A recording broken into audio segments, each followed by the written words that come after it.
Reese is a mindset and abundance coach. And the creator of the Yes Supply method. And she is on a mission to teach the world the power of the subconscious mind, energetics, and universal laws to create the life that you were meant to live, which is so cool. And she uses a formula that uses techniques like neuro linguistic programming, hypnotherapy, EFT tapping, energy work. And you are on a mission to spread this power message to the world. And you also train hundreds of people in your Yes Supply method coaching certification to really create massive positive impact. You are so cool. This is amazing. I'm so excited to connect today. Thank you so much for having me. And I was really excited to see that we're chatting today and you guys are all about mamahood. This is actually going to be my first like mama podcast, right? Because I always talk about business and my growth and everything like that, but I haven't had a mama podcast. So and you're a new mama. Yeah, a little 2-month-old, almost 3 months old. That's amazing. How are you feeling? How is it all going? It's going really good. It's going really good. You know, with motherhood, they say it's a full-time job. And I'm like, well, a full-time job, your boss sends you home and you get to sleep. Mamahood, you don't, your boss doesn't wake you up at 2 a.m. Baby is the boss. It's like round the clock, nonstop. And you're definitely in the thick of it. Emily and I were just talking about how as our kids are getting a little bit more, as they're older and independent, like we're finally feeling like ourselves again, our pre-baby selves. Obviously it's different, but it's nice, you know, like, and it's nice to be where you're at. Cause it is temporary. It doesn't last very long. Yeah, but I'm honestly enjoying every moment and I'm soaking it in. And I'm really blessed because I got my business like really set up before. So everything's kind of just running like a well-oiled machine. I'm able to just do the things that are fun for me. And Isaiah, I spend so much time with him and it's amazing. And then his dad is great too. So he's watching him right now for this podcast. So yeah, but he's so sweet. He's at the point now where he's just like giggling at everything and really like making eye contact with us and studying our faces and getting to know us. And it's funny, obviously he can't talk yet, but all of his little nonverbal cues, I should say, like I always know what he's saying. I always know what he wants. Isn't that wild how you just know? Just know. Anybody else, it sounds just like the gurgle he did 2 minutes ago, but you're like, no, it's different. It's the for this time or whatever it is. I remember my midwife had me download this app called, I think it was Baby Sounds. And it's like literally babies communicate and they have sounds for things. And many of the babies have the same sounds for the same things. So it's amazing. It's all amazing. Yeah, my doula told me about, I think it's called Dunstan baby language. Yes, so that's it. So much at the beginning because we're like, oh, and he's hungry, or he has a burp or whatever it is. So it's helped us so much too. Love that. How is that transition? Because I mean, you are such an entrepreneur and really, really busy. And then you become a mama and you become busy in a very, very different way. How is that balancing between the two worlds been for you to be a career woman and an entrepreneur, but now also a mama who is needed 24/7? Has that been a struggle for you to find the balance of when to do what or when to be what, or has it been rather seamless?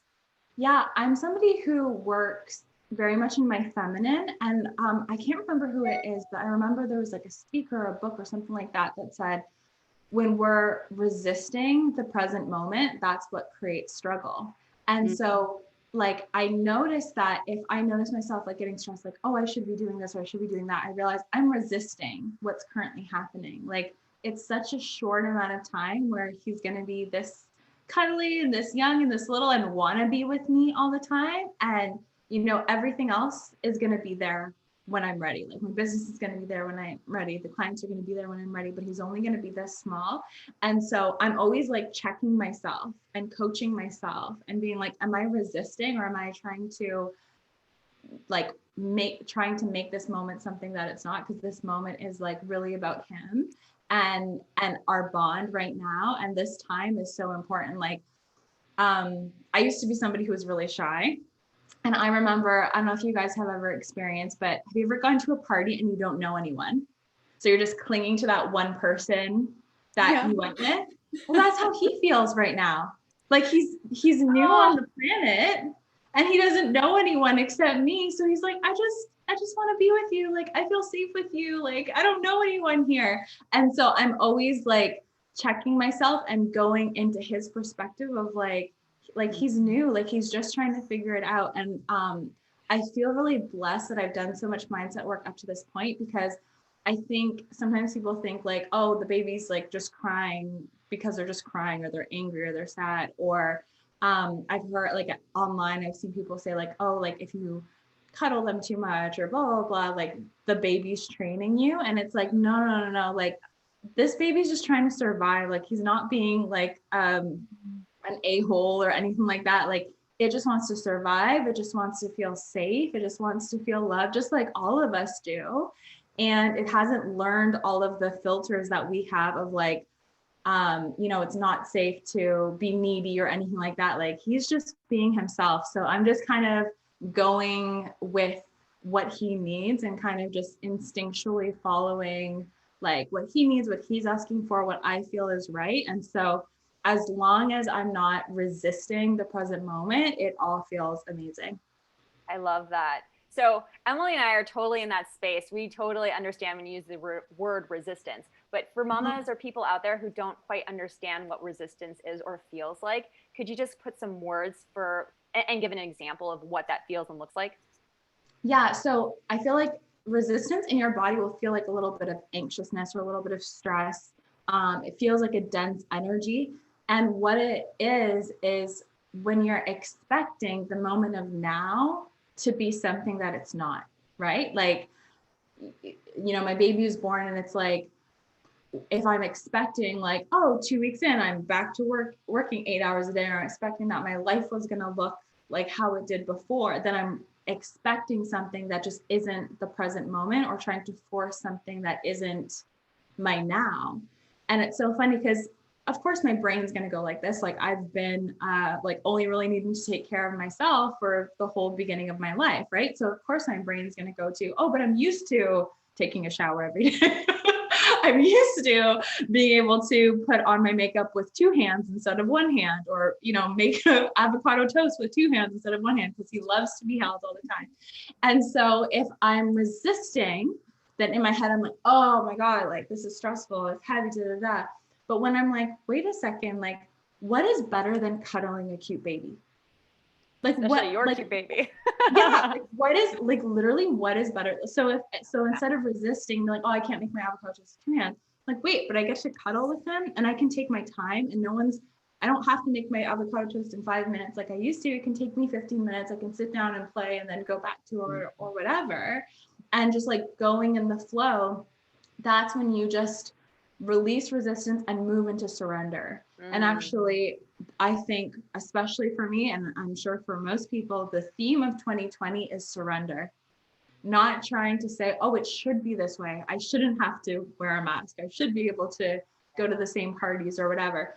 Like when we resist, we just create so much like pain and internal suffering. And when we just move away from that and just say it is what it is and enjoying the current moment, again, you just get so much more out of enjoyment out of the current moment. Yeah, my husband, I remember when we had our newborn, our daughter, he said the suffering that we felt as new parents was when our daughter was here and we were expecting her to do this, or we were expecting her to sleep. And that gap is the disconnect, right? When those two things meet, it's when happiness really exists. When your expectations of anything, and it's anything in life, right? Like whether it's your children or your job or how you feel today, like it's always that expectation that really kind of kicks your ass. But if you're able to like stop, like you said, and just see like every once in a while, I'm like, oh, I'm feeling something. What is that? Oh, it's resistance. There's actually an amazing book. What's his name? Pressfield. I don't know if you read it. The War on Art. Oh my God. Oh yes. I've heard of it. Good. It's like a book, but I haven't actually read it. but it's all about like, it's the artist's version of resistance. Like, oh, I can't write today. I've got this to do. Right. But that resistance is like this dance of like, how can you play with this other thing that's telling you like, well, I should be doing this. Like Emily's doing it this way, then I should be doing that way, you know? And it's that dance. Yeah. I've had those exact moments where it's like I was telling you before we started recording, he's so calm and he's amazing most of the day. But then between 9 and 10, I don't know, like something turns on and he just screams for an hour. There's nothing that we can do. And so if I'm resisting this, like, oh my God, why is he screaming? What am I doing wrong? What am I missing? Like trying to force or trying to make it something it's not, it's really, really stressful. But when I'm like, wait a second, again, he's new to this party and I'm the only person he knows. I'm like, he just wants to feel safe. And instead of thinking he's screaming because he's angry or he's sad, I always remind myself too that he can't talk yet. So he's not actually like screaming or crying. He's communicating the only way that he knows how to communicate. And in a couple of years, it'll be, Mom, I'm hungry, or Mom, I'm tired, but I don't know how to put myself to sleep. But for now, it's just screaming. And so I just like cuddle him, talk to him, play music, like dance around. Sometimes he's like crying, I'm just like dancing around. When he falls asleep. Yeah, whatever works. And just like not making it painful, but just like enjoying every moment and learning from every moment too. I love that. I love what you said, Reese, that we live our whole lives with ourselves in the center, pretty much. And when we have a child, that completely changes. It shifts. It's a major transformation. And all of a sudden life revolves around this new little being. And I just love that you kind of reminded us that it's normal to feel, it's almost like our whole being, our brain is so used to going down this lane, right? This track is where it keeps falling into, which is me, myself, and I. Yeah. And now all of a sudden there's an entirely new track, an entirely new path. And it's okay that it is uncomfortable, that it gets frustrating, that it's hard. I think many reasons why a lot of moms beat themselves up is because we're supposed to be so damn happy all the time and so content and so grateful, and motherhood should just like fit like a glove. And then it doesn't. And then you're just like, what's wrong with me? What's wrong with my baby? What's wrong with the situation? And then that resistance becomes like frenetic and it really starts to hurt. But how sweet if you can just go, okay, it's the resistance. It's my mind getting used to a new track. This is okay. Let's just try to do less and be more. And which is why what you do is so incredible. And we, of course, want to give our amazing community of mamas as many tools as they can possibly have. And just this way of what you teach, that we are not our thoughts. We can actually begin to control our thoughts, which will then change our behavior. And it all aligns in a different way. And we would love to dig in a little bit to the techniques that you use and maybe find a way. I wish we had like 14 hours with you right now. Seriously, there's so many questions. Talk to you guys all day. That would be the perfect scenario. But like, can we start with your method? Are you cool to start with the method? Because I was on your site and I was looking at everything, and I saw that you have design your yes as the first thing, right? And I feel like a lot of people don't understand what their yes or what they want, what they even want in life, right? Like people are so frustrated about their job, but they haven't sat down to think about like what would be my ideal situation, right? And then you did your empowered self, determine your essential skills, exoneration of the old self, and your internal success. And then I guess talk about those things, and then how you also include NLP and EFT tapping and neuro-linguistic programming. Yeah, absolutely. So my method is something that I've come up with after just figuring it out and figuring out like every time I manifest something great, I always go through this 5-step system. And the cool thing about the system too is it'll work for you even if you don't have these tools. But of course, as you continue to get more mindset tools, so if you take an NLP program or hypnosis or anything like that, then you can make it more powerful and make it more effective. So step 1 is getting clear on what it is that you want. And I think first off, we're so programmed to know exactly what it is that we don't want, and we're not really taught how to focus on what we want. So the typical conversation is like, oh, I hate my boss, or my partner is not doing this, or da da da da. And again, whatever you focus on expands. And so that problem becomes bigger. It makes us more stressed out. We focus more of our attention or energy on it. And if your attention and energy is focused on all of the problems, you can't spend any focus or attention actually creating the life that you want. And we live in a participatory universe. So it's important for us to play our part in working with the universe and the world around us to create the outcome.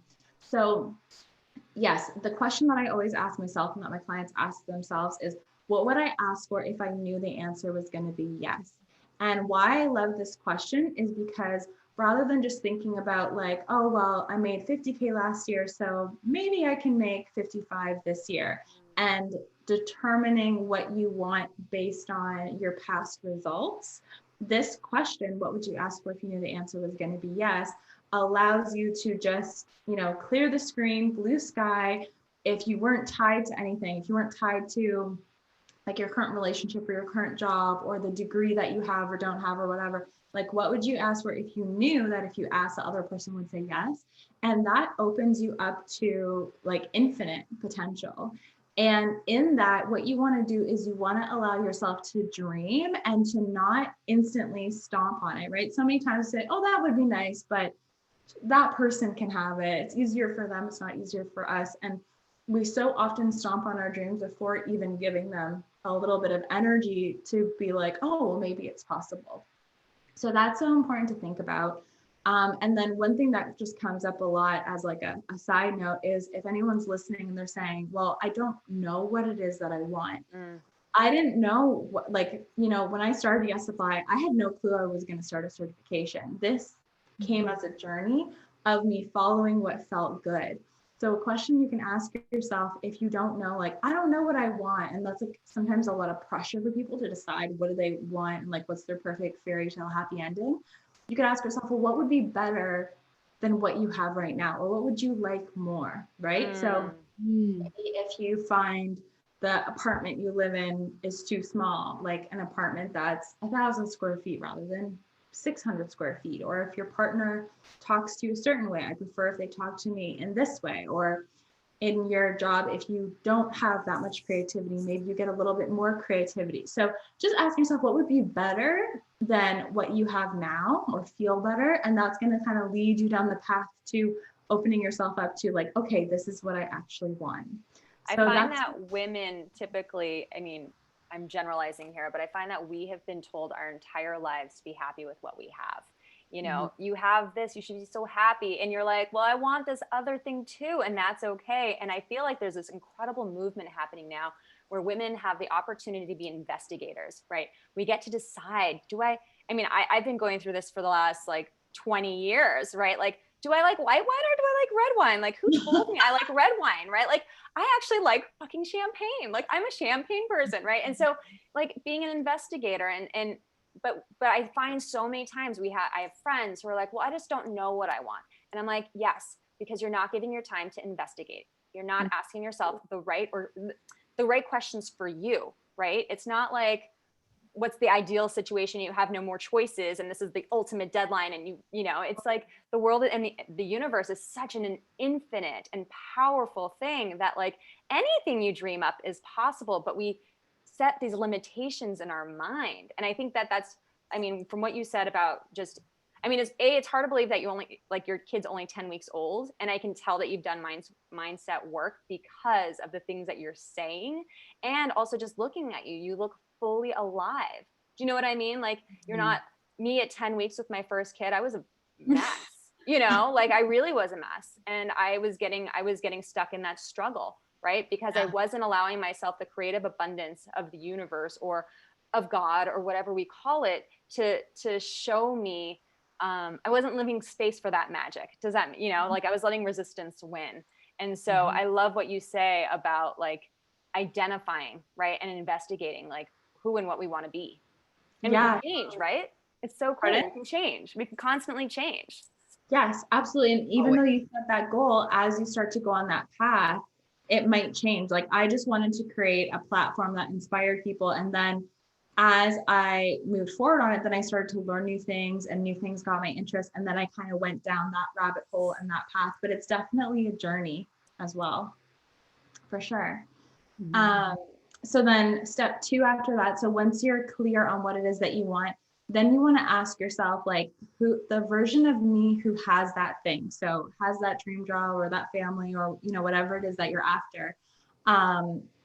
Who is that person? How do I describe myself? Because your self-image, how you see yourself, that's what is going to, you know, create your life, and that's going to set the tone for your energy. So what I would actually do is journal out, like, this would be the characteristics of myself. This is how I would feel. This is how people would feel around me, all those different things, and make it really, really clear in your mind that version of you that you want to be, that would easily and effortlessly manifest the goal.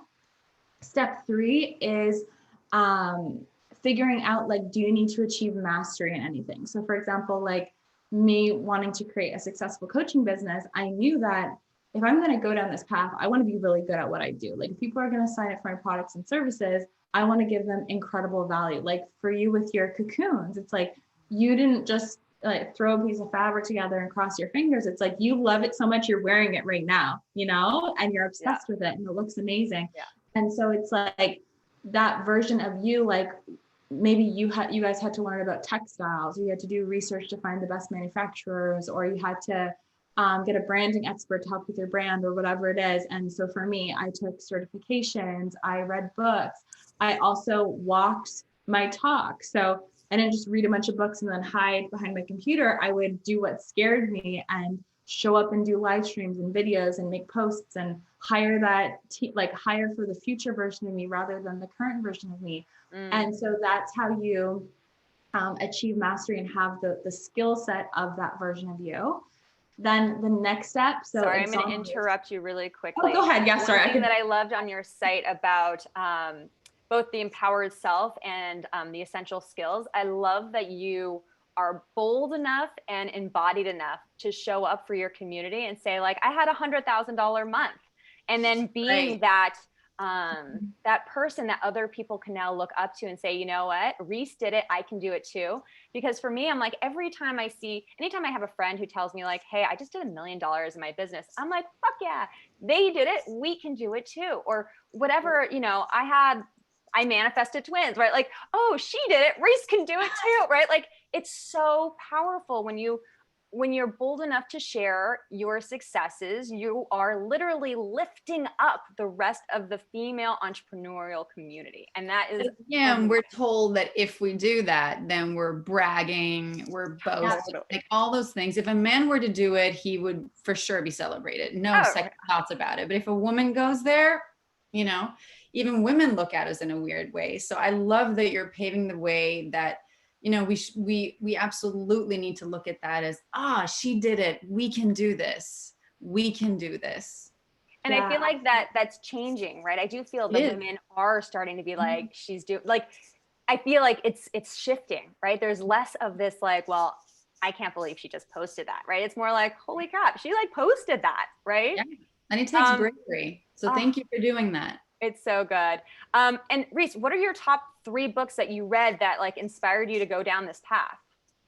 Oh, interesting. Top 3 books. So one thing I do want to share on that previous note too, though, is every single time I post my income, I actually feel really scared.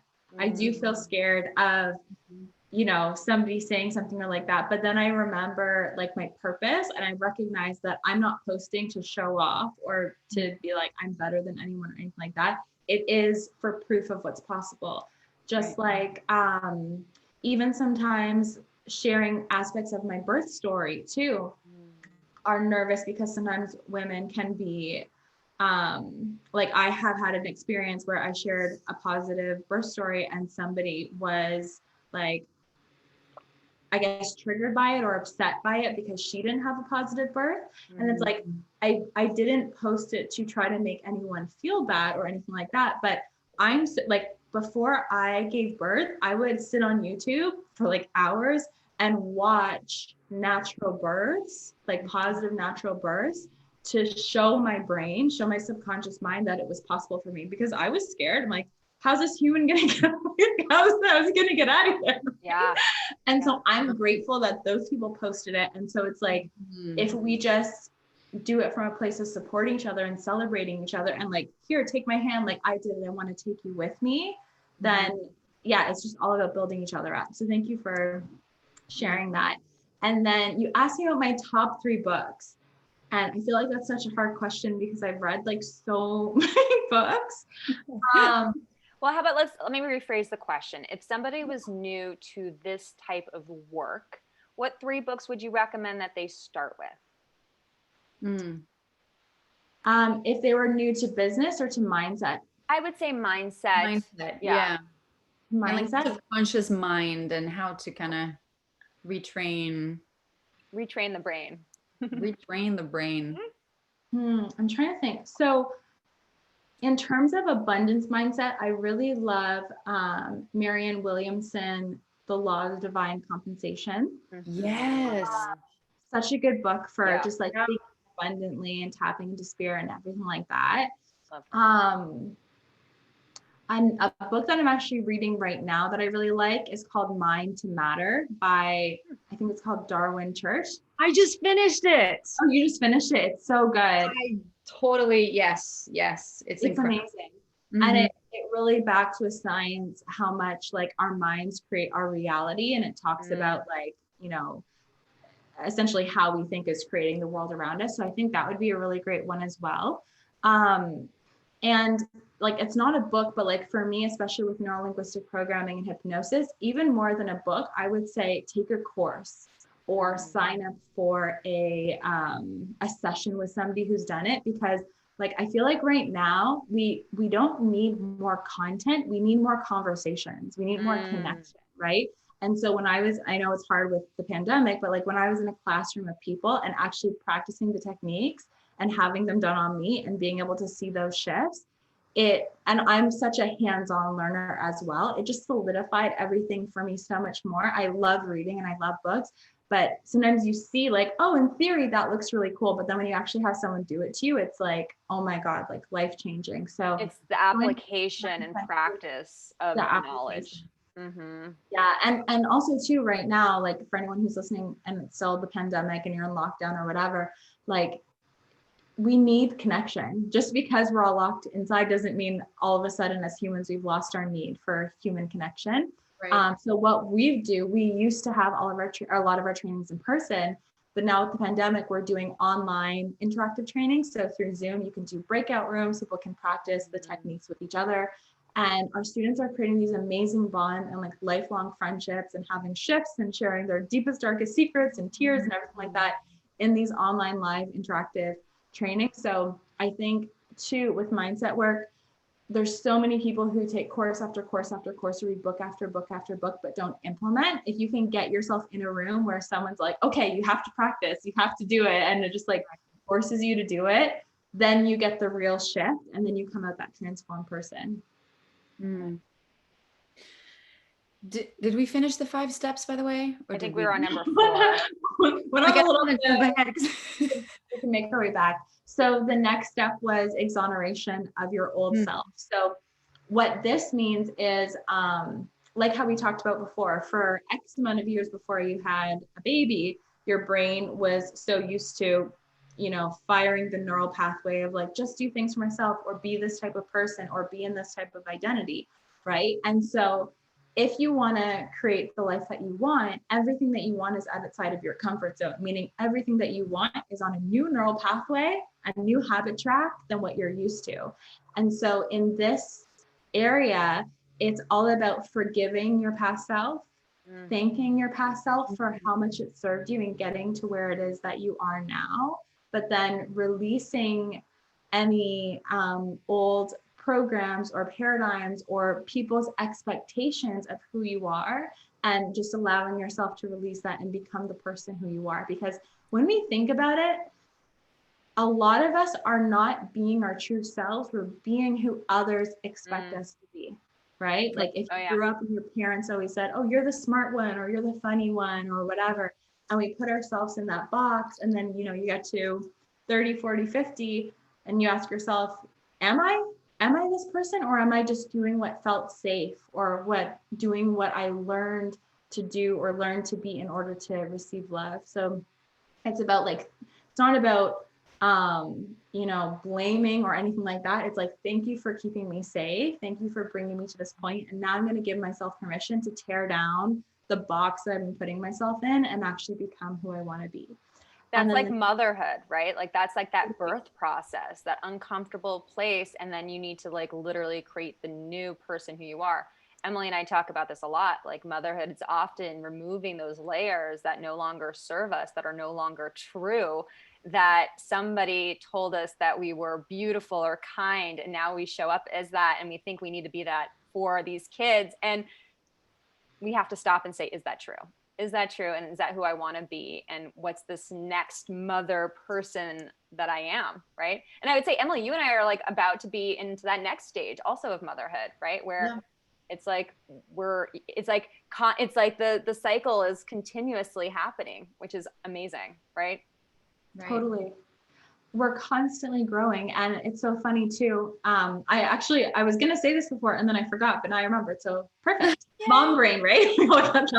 But it's like, I think we were talking about how sometimes moms beat themselves up. Like, I'm supposed to be this perfect mom. I'm supposed to be smiley all the time.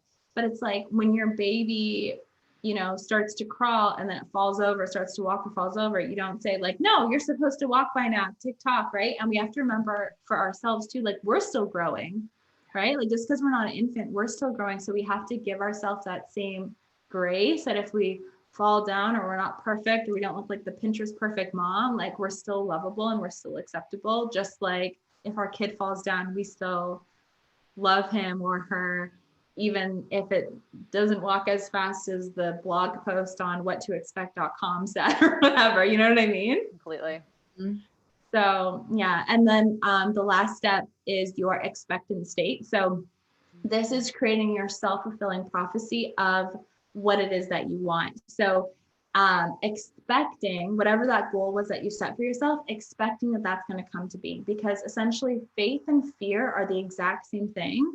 Faith is expectation of what you want to come into fruition, and fear is expectation of what you don't want to come into fruition. And so in every moment we have the choice to just choose, I have faith that this is going to show up. I don't have to control. I don't have to know the how. I just need to follow the intuition that comes to me. I just need to follow what feels good and trust myself, and whatever I want will inevitably work out.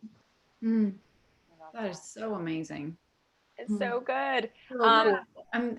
Yeah, go ahead, Satya. I was going to say, and how do you integrate and use the tools? I'm thinking specifically about NLP and ETF. In each of these stages or overall. Yeah, absolutely. So we use NLP to especially set the goal. So when you think of anything, your mind creates an internal experience. So our thoughts are like a package of something that we see, hear, and feel. So if I were to get you to like think about when your baby was born, right? Most people listening are probably moms. So think about when your baby was born. You can actually in your mind go back to that place, right? You could probably see the room or see your baby coming out or see the look on your partner's face or whatever that is, right? So you go there in your mind, right? Yeah. And that's how our thoughts are formed. Even though we speak in words, we think in these experiences. And so the same thing goes for projecting your future goal. So when you think about your goal, some of the people who are listening are going to have a real experience. They're going to be like, oh yeah, I'm standing on that stage and I'm accepting that award, because it's so much more clear to them in their subconscious mind, and our subconscious mind can't tell the difference between real and imagined. Right. It feels more familiar and you're going to be more likely to move there. But so many of us, when we say, think of your goal, it's just like question mark, right? We can't experience it. So we use NLP, neuro linguistic programming, to help you create that internal experience of your goal and make it real. Can you really see it? Can you really feel it? Can you really experience it? We work with the timeline within your mind, because we also track, our past and our future in our subconscious mind. Our subconscious remembers everything. So we use your subconscious timeline, and you can actually put your goal in your future subconscious timeline. So you're reprogramming your mind to take action, or, you know, move forward, or feel more positive, or feel less fear about that thing that's coming to you in the future. So to kind of break it down, hopefully that made sense. But if somebody says like, I'll just do it easy, like a weight loss goal. Like, I want to lose 20 pounds at the end of the month. But if they think about themselves at the end of the month and they still see themselves at their current weight, that's what's going to happen, right?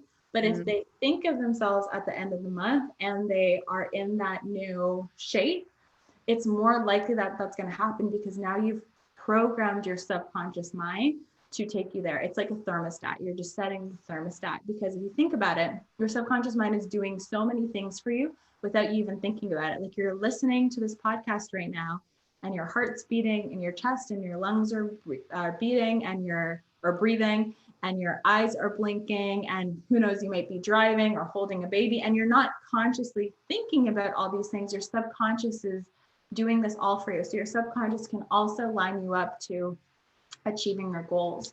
And by the way, I want to again interrupt. Yeah, sorry. I can just go on for days. Oh no, it's amazing. If anybody who's listening to the podcast who thinks that this is like all baloney and it's like this group of people who just think that manifestation, I literally, like, I've read so many books about all of this stuff. And my favorite study is Olympic athletes. When they study them, like with their eyes closed, laying in a chair or in bed, thinking about the race and finishing the race at a certain time, their muscles actually physically triggered same response as if they were actually running that Olympic race. So our minds and our bodies are so, I mean, this is just even the tip of the iceberg that we're learning right now, right? With how much our brain and our body are interacting and what that creates. But if you don't believe it, go do your own research and you will see that literally the mind does not know the difference between reality and what we think, right? Like it has no idea. And actually there's two movies that I had amazing parents who introduced this stuff to me when I was like in my teens, but so What the Bleep Do We Know? And what's the other book? There's another movie, but What the Bleep Do We Know? I was like, oh my gosh, like our physical cells don't know the difference between what I think is going to happen and what is happening right now. So I might as well like think about the things and feel the things that I want to, like the life that I want to be living, right? The clients that I want to have, our cocoon, what it looks like, right? Like you might as well be focusing that beautiful creative energy on the things that you want versus the things that are existing currently. The brain does not know the difference. Right. And I would also add, if you're somebody who feels like this can be very woo-woo and that is not really based on research and logic, another really great book is The Biology of Belief by Dr. Bruce Lipton, where he talks a lot about the subconscious mind. And I think I might be butchering what he says, but the numbers are very close. The subconscious mind actually, what's the right word?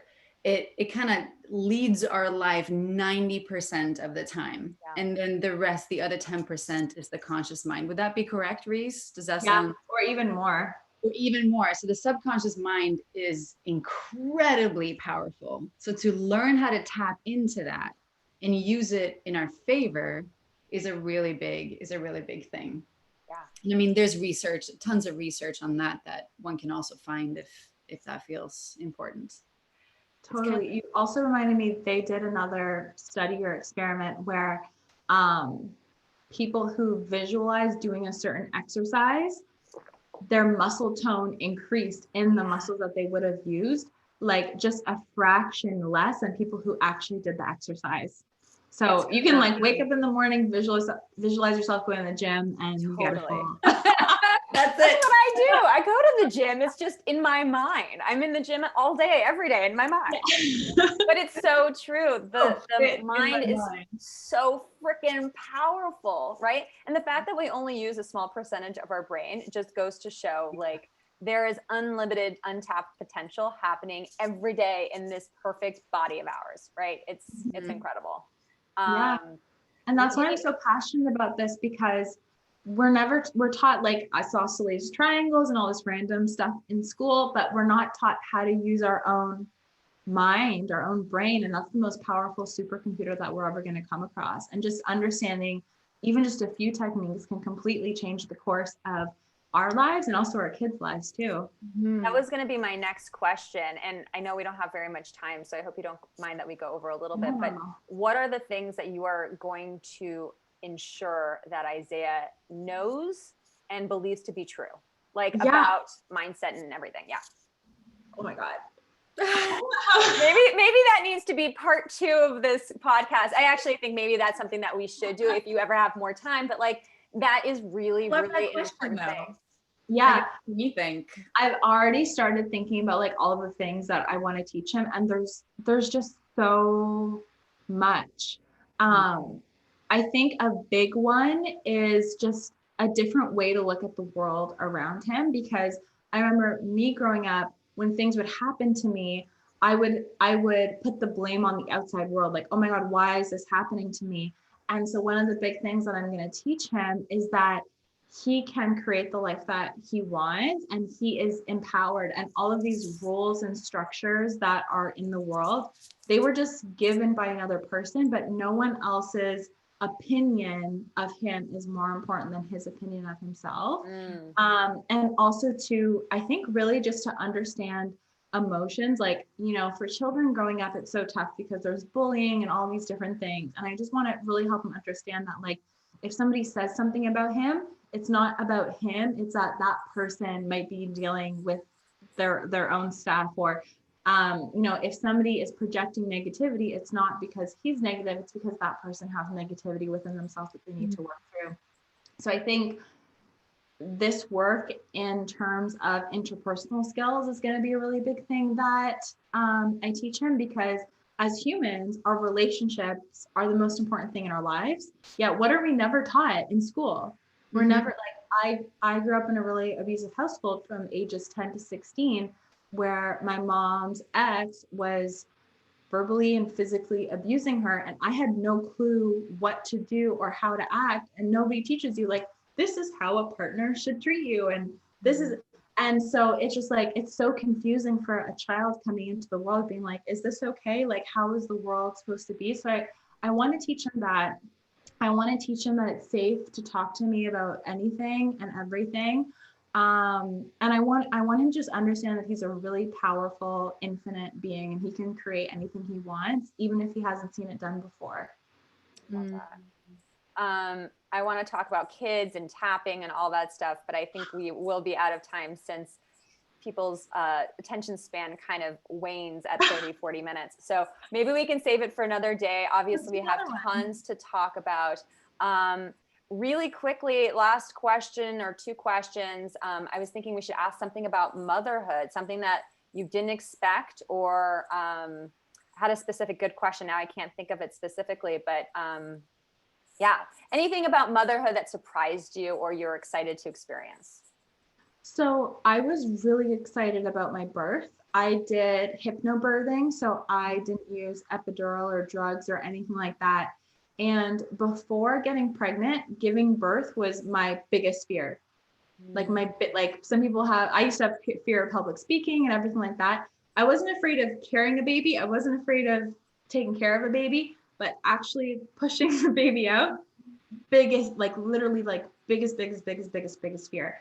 And I had to do so much mindset work around it, because when I went back, I remember I would hear adults in my life talking about birth as if it was like, you know, your body rips in half. And then all we see on TV and movies is that it's just like this horrendous experience.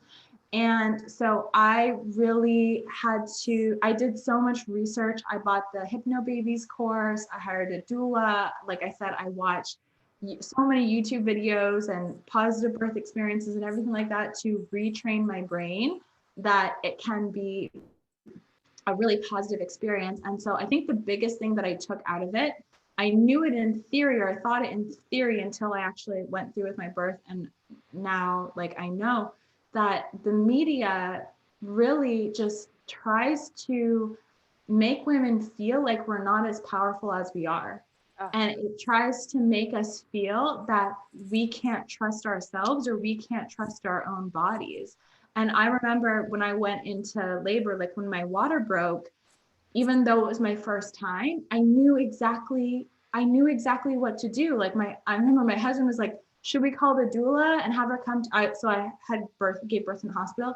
Like, should we call the doula and have her come here? I was like, if we wait for her to come here, I'm going to have this baby here. Like, I just knew like how, like that my contractions were a certain amount. And like, I just knew. And like, we got there and like my doula wasn't sure. I was like, no, like I'm going to have this baby. We checked into the hospital at 6:30.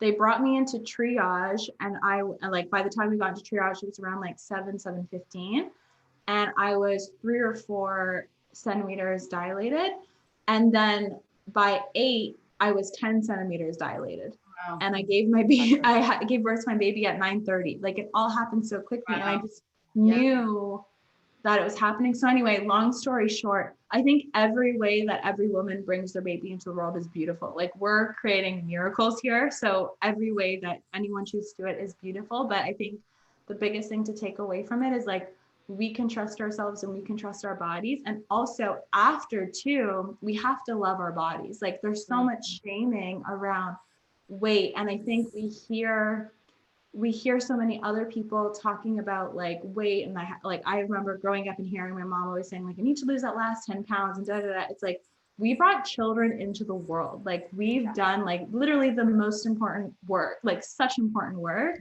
And to love your curves, love your boobs, love your stretch marks, like just love it all, because your body has done something so amazing. And like no beauty standard can ever like stop that. I literally, after giving birth to my first kid, was like, I'm a freaking god. Like I'm a god. Like I just grew a child. They attached themselves to my uterus with this thing called the placenta, and I just birthed them out of my like vulva, pussy, vagina. Like I'm a freaking god. Like you better recognize. Yeah. 100%.